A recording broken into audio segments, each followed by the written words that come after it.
की, भारत माता की जय श्री राम, जय जय श्री राम। मंच पे उपस्थित नक्सलबाड़ी माटी गाड़ा के लोकप्रिय विधायक और मेरे साथी आनंद बर्मन जी, किसान मोर्चा के हमारे वरिष्ठ नेता और जिनके मार्गदर्शन में दार्जिलिंग जिले में भी बहुत किसान मोर्चा और किसानों के उत्थान के लिए काम चल रहा है, ऐसे महादेव सरकार जी, नंटू दास, समस्त मेरे बाकी अन्य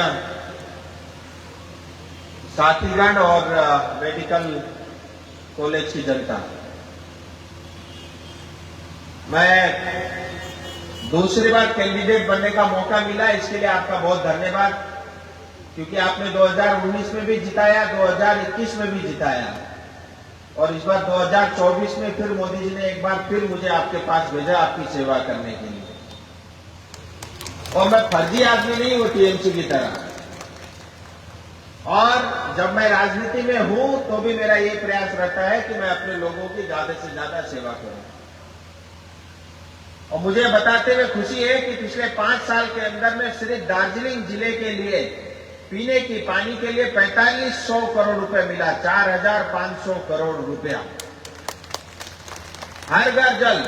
लेकिन दुर्भाग्य से नल है, मेडिकल में जल नहीं है, वो जल सब टीएमसी खा गया। अब चुनाव के बाद जो है दार्जिलिंग में सीबीआई और ईडी आ रहा है, उसको मैंने बता दिया हर घर जल का भी ऑडिट होना चाहिए। तो सीबीआई आएगा, क्योंकि हर चीज में सीबीआई को भेजना बहुत जरूरी है। आज आपने देखा 24,000 जो शिक्षक थे, टीचर थे, उनका नौकरी चला गया और कोर्ट ने कहा कि जितना पैसा अभी तक लिया है सब वापस करो, 12% ब्याज समेत। और मुझे बहुत खुशी नहीं है, 24,000 परिवार के लोगों की नौकरी गई है। और मेरा तो मानना है पहले उन 24,000 से पहले कोर्ट को, इस सरकार, टीएमसी सरकार को खत्म कर देना चाहिए और इनको भी खारिज कर देना चाहिए। जिस तरह से 24,000 टीचर को डिस्क्वालीफाई कर दिया, क्योंकि वो टीचर की गलती नहीं है, वो सिस्टम ऐसा बनाया है कि पहले तो पढ़ाई करो, फिर चाकरी करने के लिए 20 लाख रुपए पैसा दो। तो ये गलती वो 24,000 से ज्यादा वो सिस्टम की है, टीएमसी की है, जिसने ऐसा सिस्टम बनाया है। और मैं यहां आया हूं, अभी मुझे बताया यहां पे जितने भी बेस बैंक के पट्टे बने वो सिर्फ टीएमसी के समर्थक को मिला, ऐसा हुआ है ना। अब 4 जून के बाद सारा आपको भी मिलेगा, क्योंकि 4 जून के बाद बंगाल में टीएमसी नहीं रहेगा, आप ये लिख लो। और यहां पे जो है बालासन नदी में बालू चोरी होती है कि नहीं होती, बताओ? होता है ना। अब नदी का पानी पी गया, नल का पानी पी गया, उससे पेट नहीं भरा, फिर बालासन नदी का जो है बालू भी चोरी करके खा रहा है। और आवास योजना सिर्फ टीएमसी के जुड़े हुए कार्यकर्ता और उनके चमचों को मिला, आपको नहीं मिला ना। लेकिन आप ध्यान रखना, मैं आपको एक बात बता रहा हूं, मोदी जी ने इस बार फिर घोषणा किया है, अब 3 करोड़ नए आवास योजना के घर बटेंगे, हर जिले में 26,500 घर बनेंगे। और अब की बार एक भी घर बगैर मेरे साइन के मैं बनने नहीं दूंगा, मेरा आपसे वादा है। जैसे आज प्रधानमंत्री ग्राम सड़क योजना बगैर सांसद के साइन के नहीं मिलता, उसी तरह आवास योजना भी बंगाल में लागू तब होगा जब सांसद और विधायक उसको साइन करके देगा। और मैंने यह देखा, और ये जो बालू चोरी में हमारे पीछे कुछ पुलिस वाले भी खड़े हैं, वो भी उसमें शामिल है। और मैं बंगाल पुलिस को कहना चाहता हूं, टीएमसी पुलिस को नहीं, क्योंकि टीएमसी पुलिस का 3rd क्लास बेकार है। बंगाल पुलिस को मैं ये कहना चाहता हूं, बंगाल पुलिस के पास यहाँ का जो स्टार और हाथ में जो डंडा है वो चोरों को पकड़ने के लिए है। जो बालू चोरी करता है उसको पकड़ना है, जो पानी चोरी करता है उसको पकड़ना है, जो गाय की तस्करी करता है उसको पकड़ने के लिए पुलिस को डंडा दिया है। लेकिन पुलिस का डंडा आज ड्राइवर के ऊपर में और गरीब दुखी जनता के ऊपर में चलता है। 4 जून के बाद ये पुलिस का डंडा बंद हो जाएगा। और मैं खबरदार करता हूं, कोई भी मेरे आम जनता पब्लिक को, चाहे पुलिस का कितना ही बड़ा अफसर क्यों ना हो, याद रखना, अगर किसी के साथ अन्याय हुआ मैं तुमको नहीं छोड़ूंगा। और तुमको उसके लिए सुप्रीम कोर्ट लेके जाना पड़े, हाई कोर्ट लेके जाना पड़े, इसलिए बदमाशी मत करो। तुम टीएमसी के पुलिस और चमचे नहीं हो, आप जनता की सेवा करने के लिए पश्चिम बंगाल सरकार के पुलिस हो। और मुझे यहां बड़ा आकर के देखा, भैया बता रहे थे बैनर फाड़ दिया, मेरा बैनर फाड़ दिया, पोस्टर फाड़ दिया और झंडा फाड़ दिया। ये देखो कितना डरा हुआ है ये लोग, डर गया ना, इसीलिए तो फाड़ रहा है। लेकिन राजू बिष्ट दार्जिलिंग के जनता के मन में है, वहां से तुम कैसे निकालोगे ये तुमको सोचना है। और मोदी जी का कमल हम सबके दिल में बसता है, क्योंकि टीएमसी का फूल तो चुभता है, काटता है, कमल का फूल तो पवित्र है, शुद्ध है, हम भगवान को चढ़ाता है। इसलिए हम सब कमल फूल को ही फुलाएंगे, क्योंकि वो 5 किलो चावल भी प्रति माह देता है। कमल का फूल हमको आवास योजना देता है, कमल का फूल हमको हर घर जल देता है, कमल का फूल हमको प्रधानमंत्री ग्राम सड़क योजना देता है।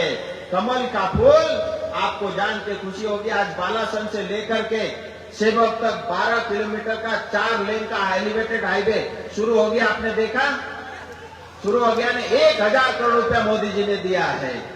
और बागडोगरा एयरपोर्ट आपके बगल में है, अब 3000 करोड़ रुपए के नया बागडोगरा का टर्मिनल बनेगा। अब आपके पास मेडिकल के पास चॉइस रहेगा, आपको शॉपिंग करने के लिए सिलीगुड़ी नहीं, बागडोगरा जाओ, वहां शॉपिंग मॉल भी बनेगा, 5 सितारा होटल भी खुलेगा और बाकी सब सुविधाएं, पिक्चर देखना हो तो भी आप बागडोगरा एयरपोर्ट चले जाना। और इतना ही नहीं, जब मोदी जी और कमल को आप जिताओगे, मुझे बताते हुए खुशी है, सिलीगुड़ी के चारों तरफ रिंग रोड बनेगा 4000 करोड़ की लागत से। ओदलाबाड़ी से लेकर के सेवक, सुकना, पानी गट्टा, पानी टैंकी, आपका नक्सलबाड़ी, घोषपुकुर, बागडोगरा होते हुए जाकर के ओदलाबाड़ी में चारों तरफ दिल्ली का जैसा रिंग रोड बनेगा। और फुलबाड़ी से लेकर के सिलीगुड़ी तक 12 किलोमीटर का 650 करोड़ रुपए से 4 लेन का नया हाईवे एक्सप्रेसवे बनेगा। और दार्जिलिंग के लिए अल्टरनेटिव 717 ये 90% बन गया। सॉरी, कालिम्पोंग के लिए, अब दार्जिलिंग के लिए भी अल्टरनेटिव हाईवे बनेगा। रेल का काम चल रहा है, एनजीपी में काम चल रहा है, अस्पताल के लिए 220 करोड़ रुपए दिया है।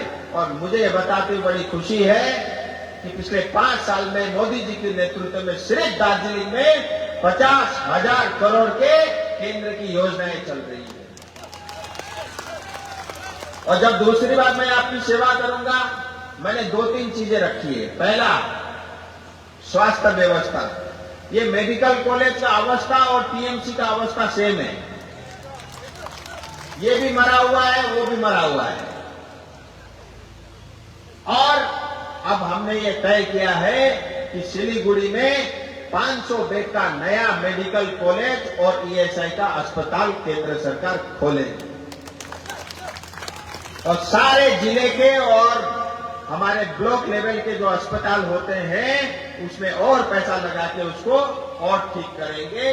स्वास्थ्य, और 4 जून के बाद ये स्वास्थ्य साथी कार्ड नहीं है, ये बीमारी कार्ड है।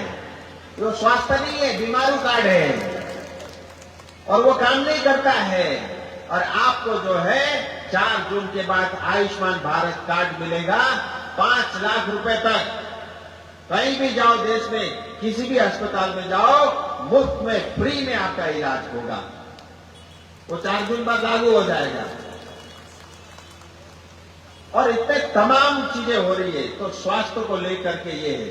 फिर दूसरा, मैं एजुकेशन यानी शिक्षा, यहाँ पे दार्जिलिंग, कालिम्पोंग, ये पूरा इलाका एजुकेशन हब होता था। अब हमारे बच्चे हायर एजुकेशन, कॉलेज, यूनिवर्सिटी के लिए बाहर जाना पड़ता है। अब हमारे क्षेत्र में कॉलेज भी बनेगा, केंद्र सरकार के नए इंस्टीट्यूट भी आएंगे, और मैं तो प्राइवेट मेंबर बिल भी पेश कर दिया। मेरा मानना है कि अपने इस क्षेत्र में सेंट्रल यूनिवर्सिटी भी होना चाहिए। और तीसरा जो प्रायोरिटी का रहेगा वो यूथ, युवा। हमारे यूथ आज चाकरी नहीं है, नौकरी नहीं है, भटक रहे हैं पढ़ लिख करके, और उनको ट्रेन करना, स्किल करना, उनको नौकरी देना, ये मेरे प्रमुख 3 एजेंडे रहेंगे। और मैं चाहूंगा आपका प्यार इसी तरह बना रहे। और मैं फिर आपको एक बात कहता हूं, मैं राजनीति में पैसे के लिए नहीं आया, क्योंकि भगवान ने मेरे को जो कुछ दिया बहुत है। और राजनीति में मैं कुर्सी और पावर के लिए नहीं आया। मैं जब पहली बार दार्जिलिंग आया, मुझे पता भी नहीं था, लेकिन आपने इतना प्यार दिया, चाहे वो कोविड का समय हो, मैंने पूरी ईमानदारी के साथ काम किया, और मुझे नेक्स्ट और 5 साल मिला। अब तो राजनीति भी समझ गया, अब तो टीएमसी को भी समझ गया। इसीलिए अगले 5 साल नए अनुभव के साथ आपके बीच रह करके काम करूंगा। आप निश्चिंत रहिए बालो ठाकुर, आपको घबराने की जरूरत नहीं है। और अगले 3 दिन में कोई टीएमसी का गुंडा, यहाँ का प्रधान भी जो है ये जमीन दखल का काम करता है, ये ठीक नहीं है। तुम प्रधान हो, जनता ने तुमको चुना है, लेकिन तुम दलाली करोगे तो जनता तुमको नहीं छोड़ेगी। और अगले 3 दिन तक न पुलिस से डरना, न टीएमसी से डरना। उसके बाद कभी भी मत डरना। 3 दिन में विशेष बोल रहा हूं। और हम सब लोग, हम आम जनता है, जब तक हमको कोई छेड़ता नहीं हम चुपचाप रहता है, लेकिन कोई छेड़ता है तो फिर हम छोड़ते नहीं है। इस मंत्र के साथ आगे बढ़ना है। आप सबका बहुत बहुत धन्यवाद। मैं ये कहना चाहता हूं, सिलीगुड़ी आने वाले समय में भारत का नंबर 1 शहर बनेगा, और भविष्य में चाहे मेट्रो की आवश्यकता होगी, और आपको जो चाहिए आप लिख करके मेरे को भेज दो। मैं किसी चीज के लिए मना नहीं करता। आज इतने सारे काम चल रहे, भविष्य में और चलेंगे। भारत माता की। ধন্যবাদ। আমাদের লোকপ্রিয় সাংসদ, আমাদের মনোনীত প্রার্থী এই লোকসভা কেন্দ্রের